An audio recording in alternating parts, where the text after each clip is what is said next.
Hello and welcome to the latest episode of the Melbourne Athletic Development Podcast. Jack. John, how are you? Very well. Today, it's you and I back together discussing a topic.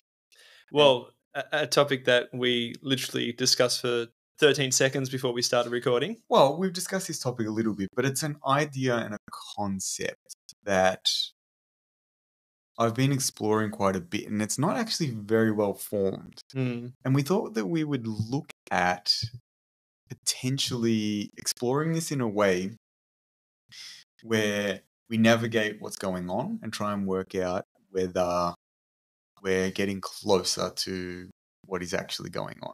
Or further away, maybe.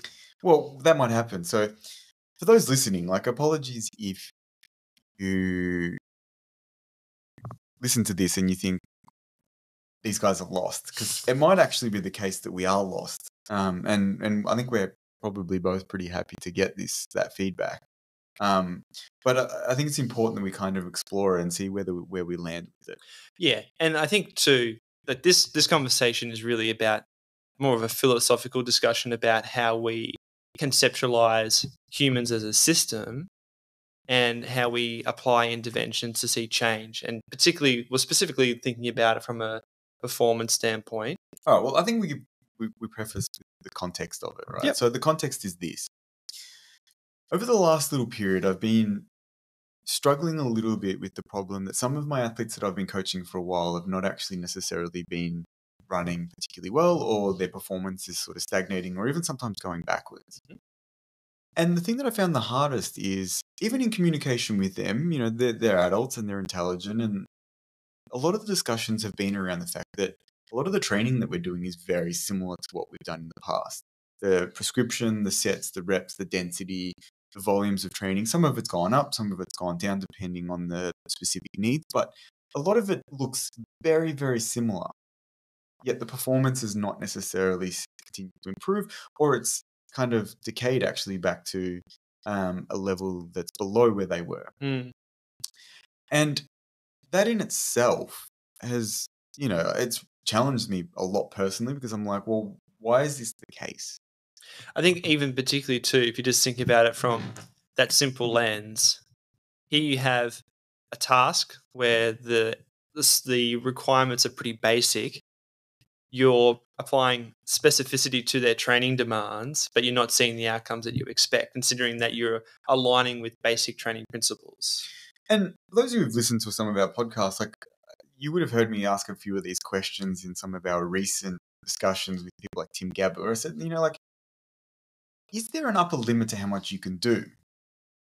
Because one of the things that has been really obvious to me is, if you make an assumption about what is enough training to be at a certain level of performance, is that capping the capability of that person because you've made a decision about what you think they're capable of?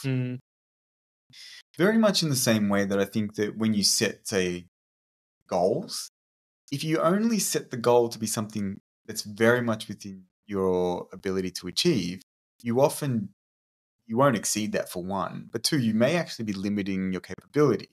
And, that's the discussion that has been had between ideas like having open goals versus very closed, very directed, these SMART goals, things like, on this date, I want to do X.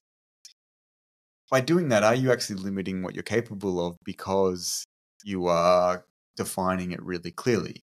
And it's not to say that that's not a good thing, but you do want to keep yourself open to the possibility of what's possible. And I started to think about this a lot in regards to these athletes and think, okay, I've said that doing this volume of actual training, or at least I've personally made that decision that this volume, based off watching what they do and what their performance is like in those particular sessions, that's enough.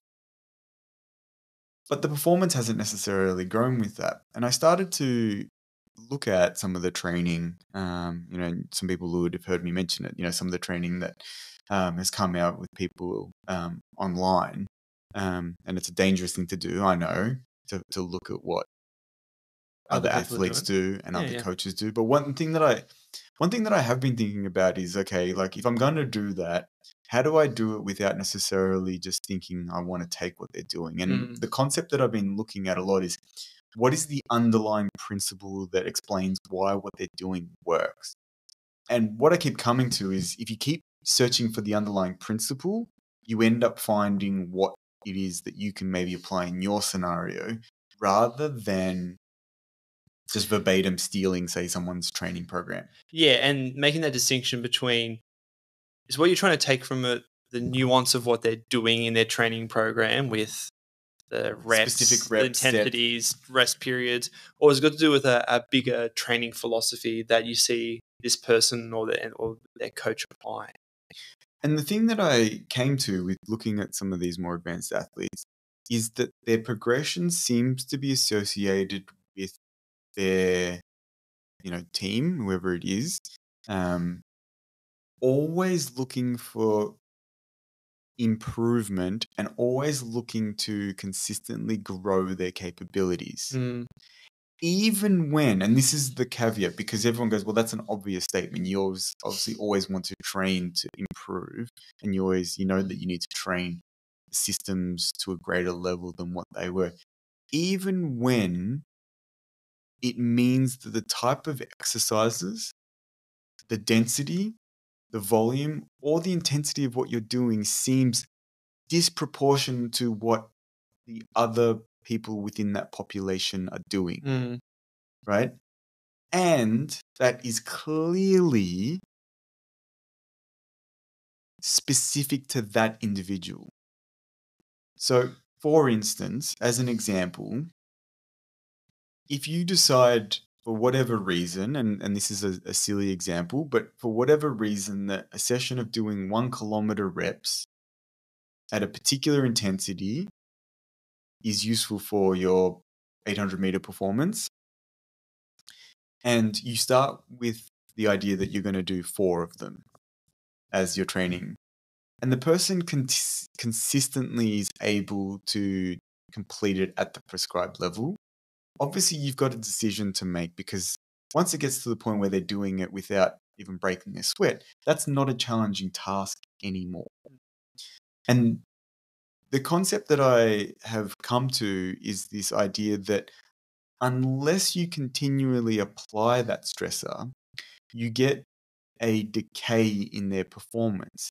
And it's a very, a good colleague, a good, friend and colleague of ours that we have spoken about this, and he used an exceptionally good analogy, I thought, is, Avish Sharma, who's been on our podcast before, but he spoke about this idea very much in the sense of what happens with inflation.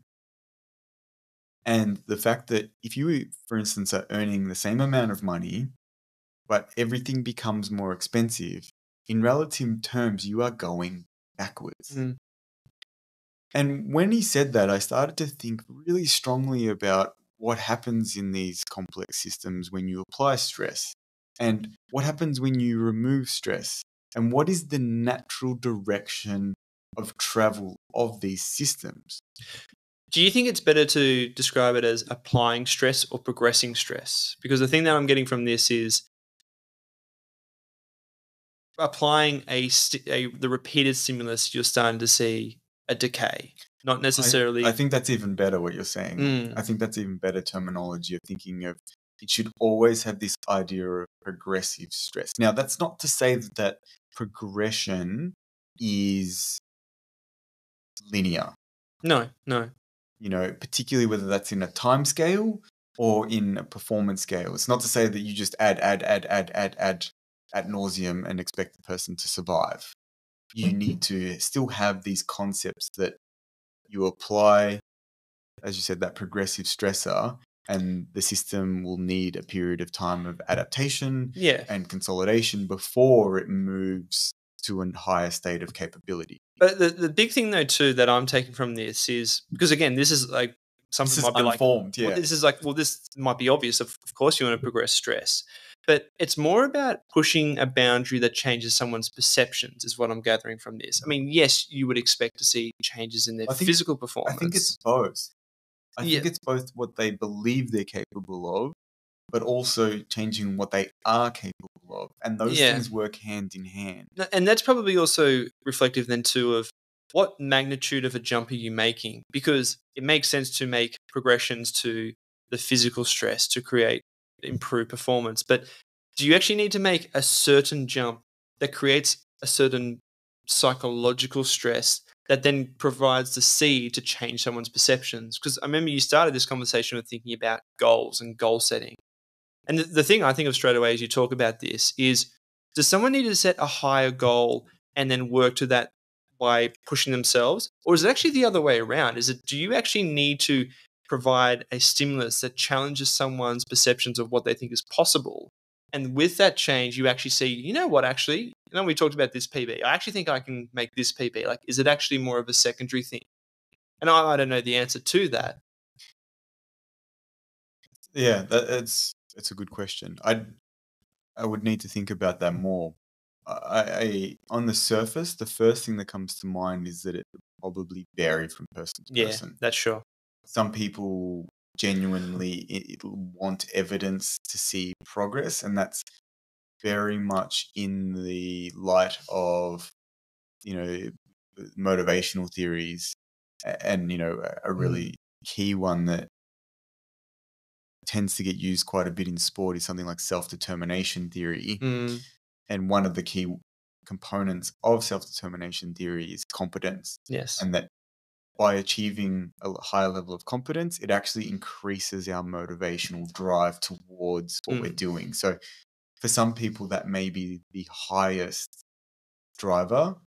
The other parts that people tend to have of that, in that one theory, it's not the only theory, obviously, of motivation, but in that one theory is autonomy. Their ability to make their own decisions or be part of making the decisions around what that is, and that might be something as simple as being the one who sets that goal versus friend, parent, partner, coach, teammate, whatever it is. Like, this is the goal. This is what we're trying to do, and they're like, oh, I'm not that interested in that. So that, I think, is part of it. And then obviously the third one is, like, to do with relational factors and what that means in the context of, your interactions in your environment. And, people will often do things to improve that.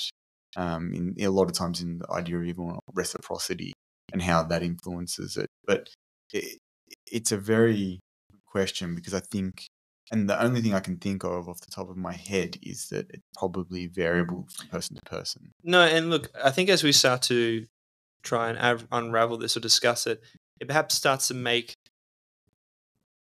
well, at least partially explain the variation that you see in results and performance within your group, because it always seems that there's some people who are doing well, some people who are sort of average, and then some people who are not performing. And perhaps one of these elements, when we think about, do we need to apply certain physical challenges to challenge someone's perception, and therefore that changes their perception of themselves and what they can perform, versus a person who actually can challenge themselves already. They actually may not even need you to set the physical parameters, because they provide enough stress to themselves in a positive way to push themselves each time that they go into a session, because they've already set the goal and the standard really high. Sorry, I'm thinking. Yeah. Well, look, and this is obviously from me looking the outside in. So, yeah, as I said, I think the only way to tackle that is really to try and understand that individual. Well, and I think also too, going back to like what we want to try and explore here is understanding how complex systems respond to these different types of stresses. Well, I think, like, I want to go back quickly, and I want to Okay. define this idea, because one of the thoughts that I kept having, and this is why I'm so frustrated even with myself, is if you are not providing something that the body, or even, as you said, psychologically or emotionally perceives as progression, the natural order of biological systems is one in which they will descend back towards a chaotic state. And where this comes from, for those people who are probably listening to this and thinking, what the hell I'm talking about, it very much comes from understanding of the concept of entropy, which is thermodynamics, physics, thermodynamics concept around the idea that a contained system will actually descend into chaos unless energy is put into that system. And over time, if the amount of energy doesn't increase, that system will then decay slowly back towards that chaotic state. Mm. And we actually see this across lots of different concepts. In pretty much all complex systems, this is what happens. And this is the reason that, for instance, if you don't give rules to social structures, whether they be laws in a society or, I don't have children, but to your children, it descends into chaos. You need to create boundaries for people. Otherwise, the behavior becomes chaotic. And when you say chaotic, it's the strictest definition for that is a system which does not have defined boundary conditions. It's not a undefinable entity. It's that there are no boundary conditions. So almost any behavioral outcome is potentially possible there, right? Now, it's not saying that it reaches chaos, but it descends in that general direction. And that's, I think, what I've noticed is that they descend away from better, more coordinated and progressively improved performance. So I'm using this term and I'm probably stealing it from somewhere that is wrong, and I probably look like a dick if someone actually who understands this much better than I, but I've been using this concept of there's an entropic decay. It descends, and I say decay because I feel like it happens very gradually. It slides its way back because it's not that what you're providing is vastly non-progressive. It's only just under what they potentially need to keep getting better, but that is insufficient for improvement of that system. And that makes me think that you can be, if you do it over time, you will not necessarily make improvements. And a really, really... Well, actually, the thing I think of straight away with this is aging. Yes.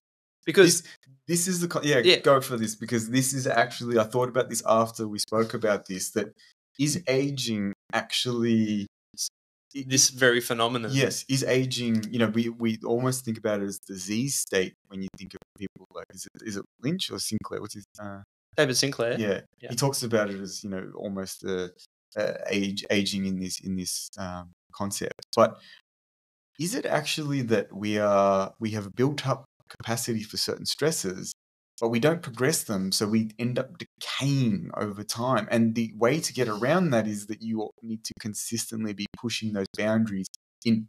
It's a very multifaceted environment, all the systems that we have capabilities in, but is it that we actually just aren't pushing those, and therefore the reason that we decay into senescence, and senility and all of those things is we actually are not pushing those envelopes. Yeah, well, look, I think it's a good analogy to use just so people can understand where we're coming from, because I think otherwise we talk about these terms conceptually and people are thinking, what are you talking about? And this is, again, reflective of my limited knowledge of aging, but aging, it seems that a lot of researchers like David Sinclair now look at it as a disease state. And you're seeing certain people like Peter Diamandis, who has a longevity company in the States, looking at things that we can do to improve aging, because fundamentally some of David Sinclair's work has demonstrated that aging is simply a reflection of a cell's inability to adapt and provide the epigenetic signal to create changes in the environment. But the question is that because that has lost that capability, or is it because we're not providing the stimulus that, as you said, is progressive? Well, and this is where it's important to understand that there are lots of lifestyle factors that influence the aging process, and like these are all the basic things that everyone talks about: sleep, diet, intermittent fasting, exercise, and so on. And I know, have you ever seen that entrepreneur Brian Johnson? In passing, I actually haven't gone down that path. Have you looked at it? Similar to, I've only really touched the surface, but the guy looks like an alien. He does look quite strange. And he has something like 100 different capsules of supplements per day. But he currently holds the record, and I don't know how to measure this, of slowing down his relative aging. But is it reflective of that we are not applying enough stresses or progressive stresses that provide the right signals to a cell to maintain its function? And over time, it's, as you described me, it goes into this chaotic state where it loses its ability to function, and then that results in the aging process. And this is how I sort of see it similar, where we're kind of trying to go to the next stage, because from a performance standpoint, you're not thinking about trying to maintain performance. No, you're always looking for progression of performance. Correct. And that in a very similar fashion, it's not that they're going into some type of pathological state, but they are going into some disorganized state. Yes, and that organization is a reflection of entropic behavior. Like the more energy you put in, and like when you talk about, when I say this, I say, for instance, like if it's a gas within, a glass bottle, the ordering and behavior of the molecules becomes more ordered by heating that. As you take or remove the heat, what ends up happening is they descend into less ordered behavior. So it becomes more chaotic in nature. That's what I'm talking about. And the same thing happens, as you said, in terms of performance. If you put more energy into that system, right, it remains ordered and it behaves in the way in which you have structured it to behave. But if you don't keep putting more energy into that system, it will slowly decay back to that level of disorganization, as you mentioned. Yeah, and actually it's even like the most basic physiological level, because even from a performance standpoint, at a cellular level, you're not just trying to get the cell to maintain its function. You're really trying to go, no, I actually want you to push the boundaries to, and you can even think of it like to increase your 2x fiber type or increase the density of collagen, and this obviously then relates to the psychological profile, because there's obviously a very strong interaction between our physical capacities and our mental state. It's not about trying to maintain. It's about actually pushing beyond what you think is capable of, and as a result, what your physical body is capable of doing and performing.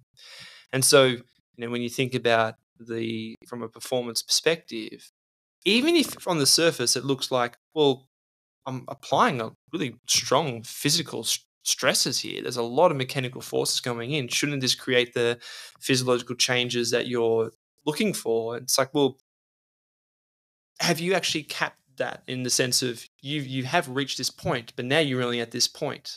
And it comes back to the conversations we've had about, the ceiling and the floor. Is, can we actually adjust someone's ceiling? Well, this was the question that as I said, I posed to Tim, and I don't think he really answered it. And I asked it obviously to a few other people as well. But is there a known ceiling in any entity, or do we run out of time, and when I say time, I mean like almost like physical time in the day, or do we run out of the ability to recover? And is that individual? Because the interplay with all of this is, you can obviously keep adding more and more progressive stress stimulus and magnitude of stress, whether that be, as I said, density, volume, intensity, or a combination of all of those. But you need to be able to recover from that. So if you just keep adding, it's probably going to end up depleting these functions, and then you break down that system. But is it that there actually is a limit, or that we don't even search for it, and we actually don't know that and like the example I give, because I think all biological systems are very similar, yet we have self-defined limits, I believe, in, say, physical training, of like, you can't train more than 6 hours a day or something like that, right? But it's like, is that actually a limit, or is it just like it's impractical to do so? Or is it there's a limit because you can't recover enough from that? And has anyone actually tried on a very systematic level to do that? The thing that I think of with all biological systems that is clear is they all have almost unlimited capacity. And an example I would give is like, do we lose with our brain, right? We don't have a limit to how much knowledge we can gain. It's just that we lose motivation for learning new things. Some people learn quicker than others. Some people will require a lot more input to get the same learning or, capability. But actually, is it capped? Is there a point where, you get to a certain amount of knowledge and you get a message from your brain saying, sorry, the memory's full. You're like, you can't remember anything. Please insert larger hard drive. Yeah, like, please delete files to continue. I don't think that's a thing. So if that's a thing at our neurological level, which I think is probably the most complex biological structure that functions in the human body. If there's other ones, please someone educate me, but I think it's the brain. If that has that capability, why would more simplistic structures, and I say that in a very loose way because they are still very impressive in terms of, why would they lose capability before something like the brain that has much more to do and is much more important for our survival, and yet that still maintains the ability to have almost endless plasticity? Why would we lose that in, say, our muscle tissue or our tendon function or whatever it is from a performance perspective, or our, cardiovascular function? Like, I understand there are things like physical limits. So say for cardiovascular, like the actual size of your chest and thorax and lung structure and all those kind of things. But like, do you end up losing, for instance, the ability for oxygen exchange? Can that always be more efficient? Those kind of things. It's like, do we reach limits, or do most people get to a point where they're happy enough with the performance that they get so they don't keep searching for more? I'm actually trying to think of examples of this, and this is an interesting example. But I remember, for those of you who don't know, I did a 3-year yoga apprenticeship. Well, I think this is I know where you're probably going with this, but like the limit does not exist almost. Well, and I think it's also to understanding that we do create limitations with how we perceive the world and reality. I mean, this is just getting very philosophical here. But tell this story. Yeah. Well, so my yoga teacher, Duncan, who's a very intelligent, pretty out there guy, but he used to tell me stories of things like, well, a lot of the yogis, when they get to a certain level, like they can do things like stop their heartbeat. And I go, what? Bullshit. He's like, no, like they can. And like you'd read some of the text and they'd talk about it. And then actually at one point I was doing a review of yoga literature and I came across some research that these French scientists did back in like the 70s because they'd heard about some of these techniques. And they went to India and they met some of these, yogis who were pretty skeptical to do this stuff, but they're like, can you actually do this? And they go, well, yes, it can be done, blah, blah, blah. I'm like, well, can you prove it? And so they actually connected up ECGs so they can let's actually quantify this. The yogi would sit down, they get into a certain breathing state, and then all of a sudden they'd stop breathing, and then literally the ECG would just flatline. And sometimes it would flatline for periods that don't make sense because you would think that you would be causing brain damage because of a lack of blood flow, obviously, and therefore oxygen to the brain. And then, needless to say, ECG would come back alive, and then they'd come out of this certain state and take off the ECGs and go, all right, I've proven it to you now. And the only reason why I use it as an example is I think we need to stop and think about what is capable of humans. Well, that's the biggest thing that looking at some of these programs told me. It wasn't to copy what they do. No. It was the principle that should be applied is don't limit what someone's capable of and be progressive in the idea that you need to keep applying further stress in order for that system to grow. And when it's like the first time, I think you mentioned this in one of the podcasts, but the first time that you start going to the gym and, you think you're strong because you squat 50 kilos or your body weight or whatever. And then you see someone squat 200 kilos and you go, oh, okay, I'm not strong. And straight away you start changing your perception of what you are capable of. Yes. And it all of a sudden opens up a whole world. And then, you learn more and you're like, oh, this power lifter squatted 300 kilos or 400 kilos. And you're like, what is going on here? But it removes those shackles, as you said. And it's like straight away, as soon as you realize that, as you mentioned, someone can potentially stop their own heart from beating, which sounds completely nonsensical, right? you think, okay, maybe I do have more ability to influence this than what I initially thought. Yeah, and I mean, going back to thinking about how this applies, with your coaching, clearly a lot of your athletes have talent. Yeah. That's not an issue. I mean, there's obviously variations of talent, but then part of that is also then about reaching what that individual is capable of. So, and this is actually a good discussion to have. Like, what is it that requires them to reach that potential? Let alone then thinking about, can you change that potential itself anyway? And like, are there certain psychological traits that are required, or maybe even better, that can be developed that allow that to be realized? So I've been thinking about this a lot, like a lot. And the thought that I keep coming back to, and I'm not going to lie, I'm lazy. I look for the most efficient way to do it because I want a result yesterday. Mm. So I think about this and I'm like, what's the simplest way for me to know that they're having this stress applied? What's an easy way for me to measure whether they need, to recover? What are easy ways for me to make sure that they understand what this concept is? And from that initial part, the thing that you mentioned, which was the psychological setup of it, I think the mindset you have to have, and many people would be very aware of, the growth mindset discussions. People like Carol Dweck developed a lot of understanding of this.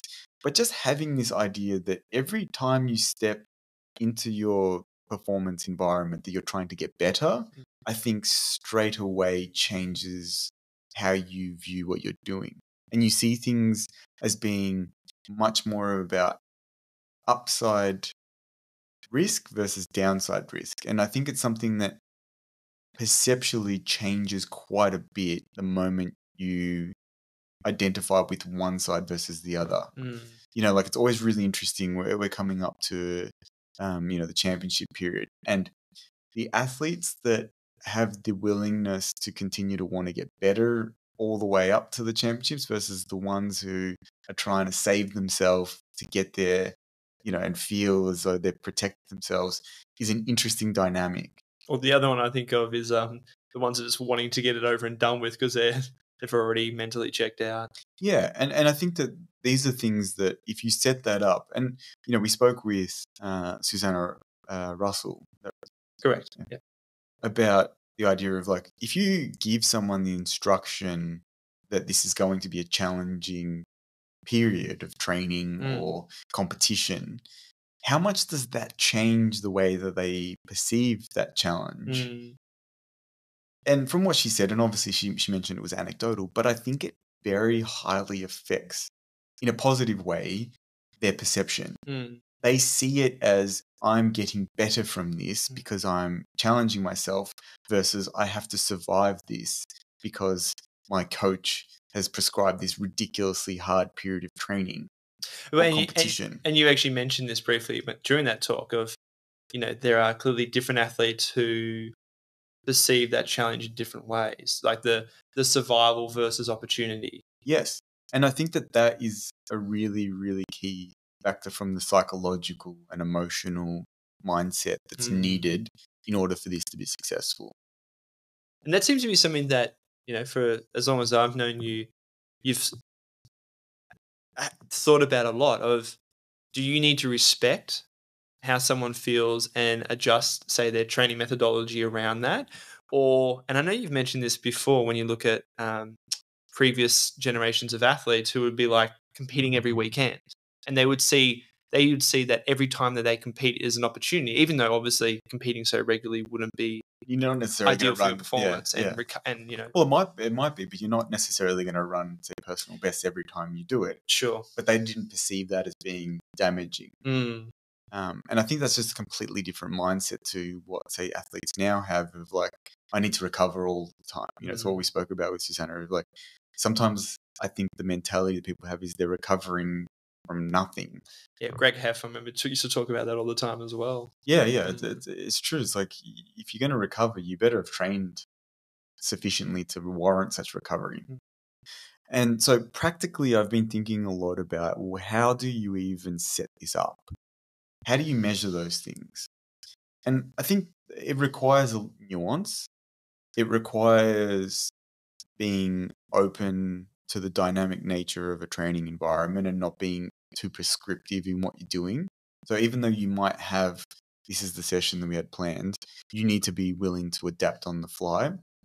And the big thing that I've been doing is just measuring, say, the performance, whether, simple things like just timing with a stopwatch. And looking at in both as an opportunity or the risk side of things, and being able to identify, okay, like we said that we were going to do 6 of these repetitions, whatever they are. If they get to 4 of them and the performance is declining significantly, and there might be 10%, 15%, whatever it is, and you can see that the performance is not matching what you believed to be appropriately possible, then potentially on that day, you've actually created enough stress and you need to alter how much you're going to prescribe. And alternatively, in order for searching for that progressive challenge and that progressive application of stress, using the information you're getting back to make sure that you are creating some level of resistance against what you've applied. And what I mean by that is, if you say you're going to do, and I use the example right at the start of 4 by 1K reps.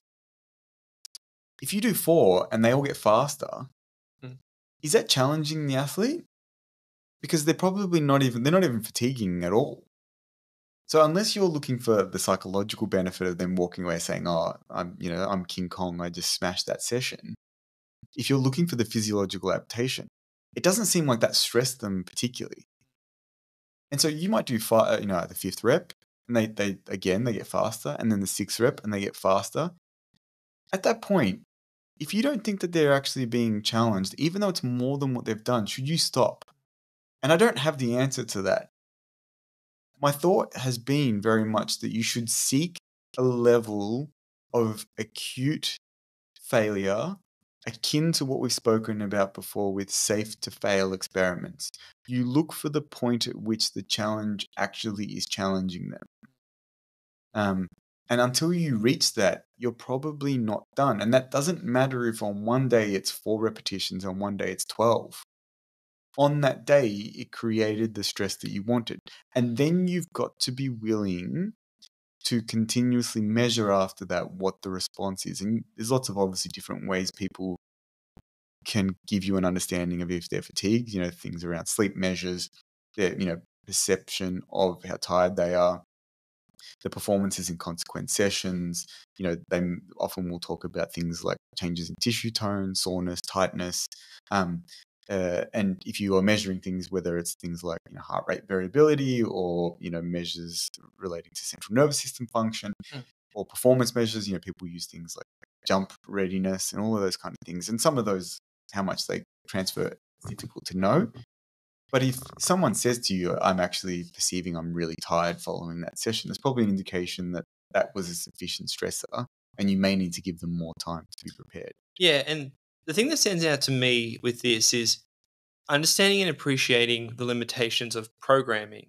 And it actually ties in well with the psychological attributes you're trying to develop, because you can only take advantage of these opportunities when they present themselves, because there is no programming of, oh, you're actually doing well today, let's do 2 more reps.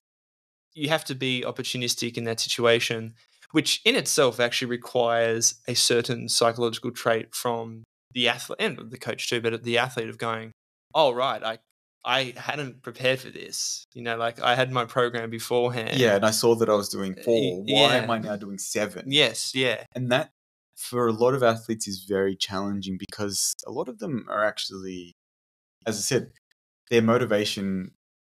It's actually, you made me think of something really good, which is that the ones who seem to struggle with this are the ones that are highly motivated by their own competence.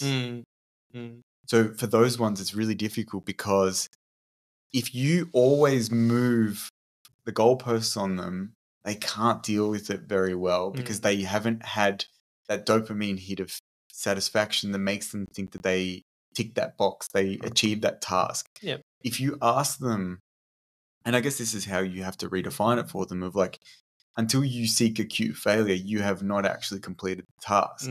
And I don't say like, ultimate failure. I just say acute failure in the sense of, as I said, even if it's a small diminishment of like, what you're seeking out here is the moment in which your body says, okay, I'm actually starting to feel this. And that might be, some of it might be perceptive, some of it might be, physiological, peripheral, central, doesn't really matter. But it's like, you're reaching that point of like, ooh, okay, this is actually hard now. Yeah. And look, I can't remember where I've heard this, but the analogy of like you have two circles, and you have the circle of comfort and then the circle of discomfort. And the only other magic that happens in your life, whether it's related to physical development, psychological development, emotional, is outside of that circle of comfort.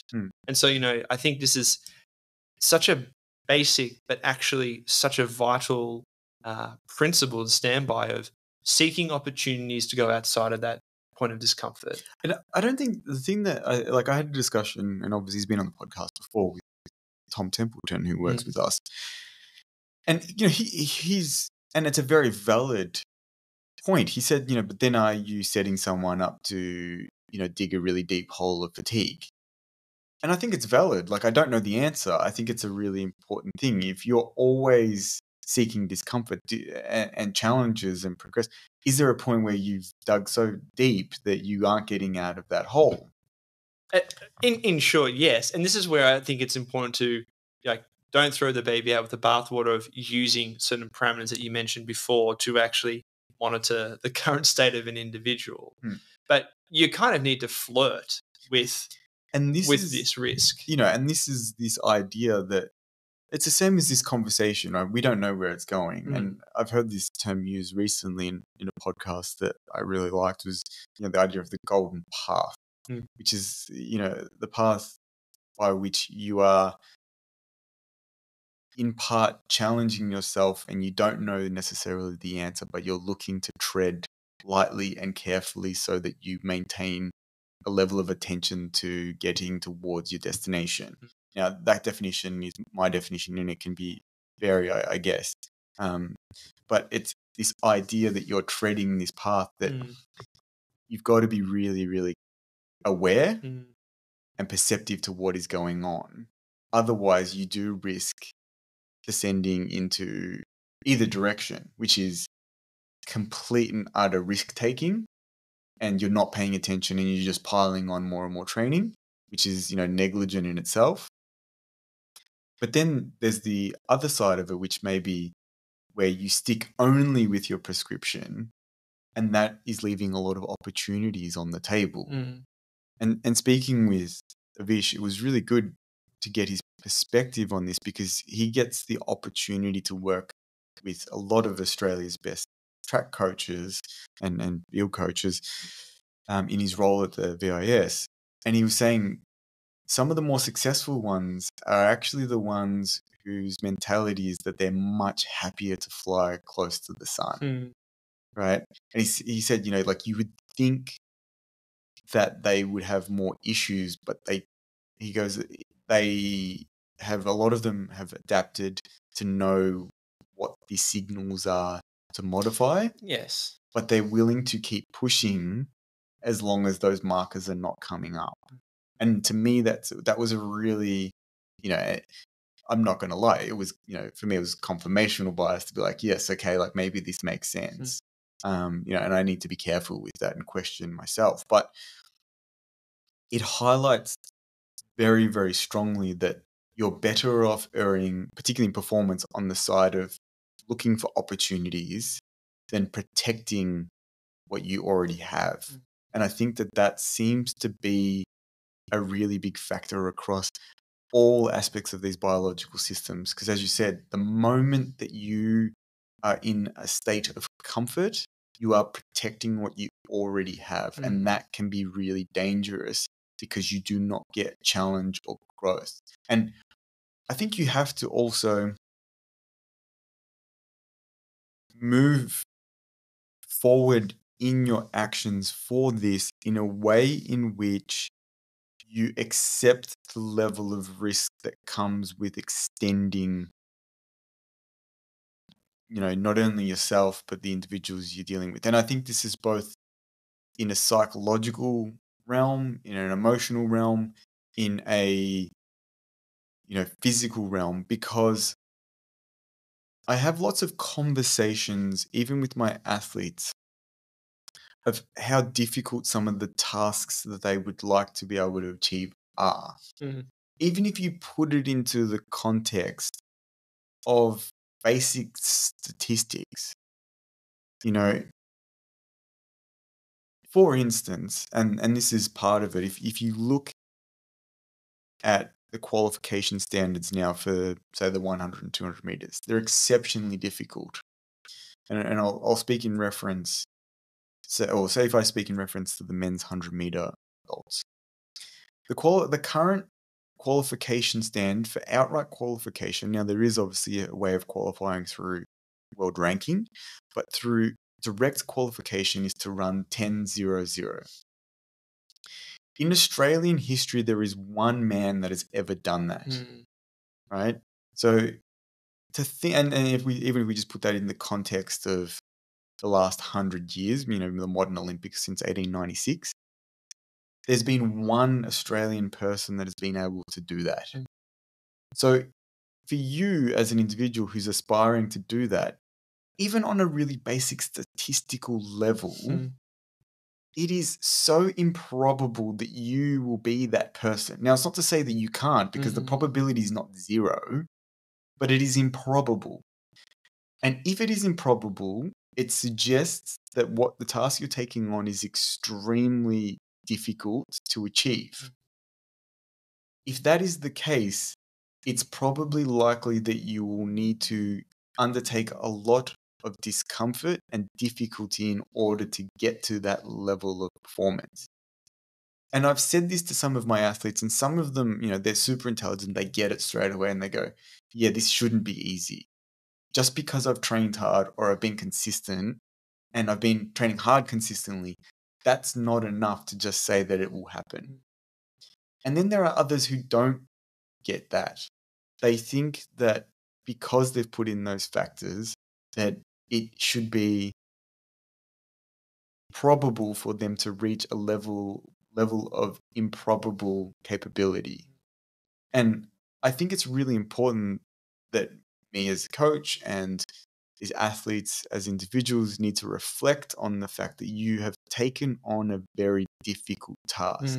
And in order to do that, we all need to be extending ourselves at every opportunity and be willing to openly tread that path of knowing that we may step over, but be willing to explore it in a way in which we are monitoring what we are doing and seeking a level of feedback that will mean that we don't get too far away from that.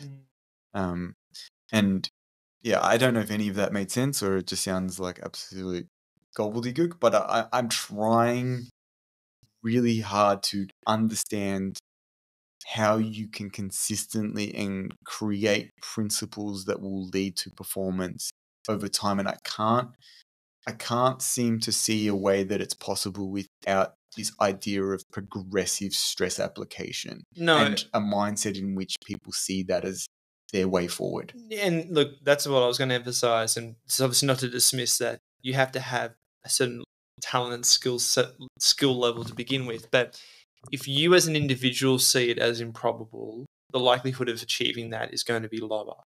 And it's actually something I think of straight away of, and I'd be interested to maybe talk to some psychological researcher to ask about this. So if you had an Australian athlete who is, let's say, a very good athlete, they run 10:10, and you got them to live in Jamaica for 2 years, where they are there's people consistently running 9:9.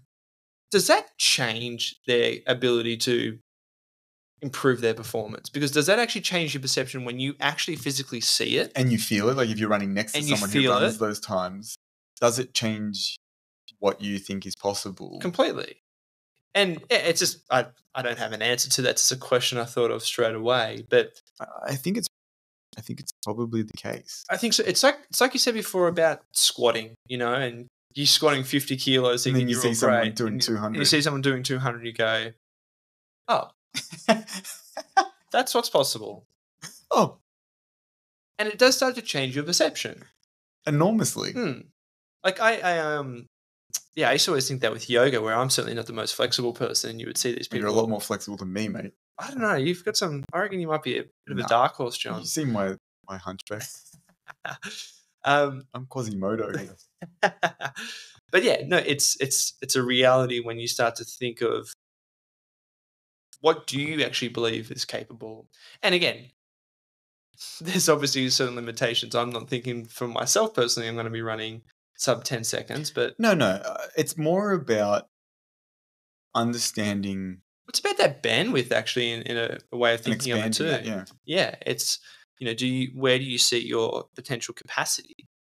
And I think to highlight for people another example of this, especially of people who are involved, say, in track and field, they would be very aware of this. Is one of the big problems we see quite dramatically is that people get to junior level, which is under 20 championships internationally, and then they don't progress. And the things that happen, one is they get injuries, but the other thing that happens is their performance actually, for some people, just declines. And the thought that I've had from this is that it may be that the